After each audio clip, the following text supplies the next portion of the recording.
નમસ્કાર, જય માતાજી, મહાદેવ હર. ખાસ કરીને શ્રાવણ મહિનો એટલે તો જેમ દેવભૂમિ દ્વારકા, દેવભૂમિ ઉત્તરાખંડ, એમ શ્રાવણ મહિનાને દેવ મહિનો કહેવો તો ચાલે, કેવો જ જોઈએ. કારણ કે શિવની ઉપાસનાનો મહિનો, મહાદેવનો મહિનો, કૃષ્ણનો મહિનો, ધૂનનો મહિનો, ભજનનો મહિનો, ઉપાસનાનો મહિનો, ઉપવાસનો મહિનો.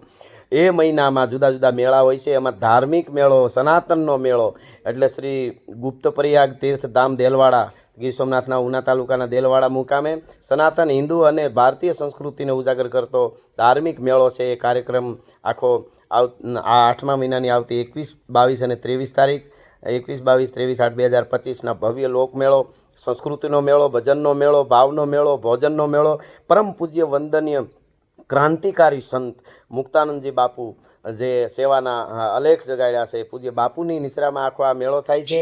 ખાસ કરીને આ મેળામાં પાછું એવું છે કે ભોજન પ્રસાદ પણ છે. પૂજ્ય બાપુની નિશ્રામાં, મુક્તાનંદ બાપુજીની નિશ્રામાં ભોજન પ્રસાદ છે. અને 3 દિવસ સુધી ભજન, ધૂન મંડળીઓ આવશે, ગોપી ગીતો ગાવાવાળા આવશે, અને આપણી સંસ્કૃતિને ઉજાગર કરતો મણિયારો રાસ પણ છે.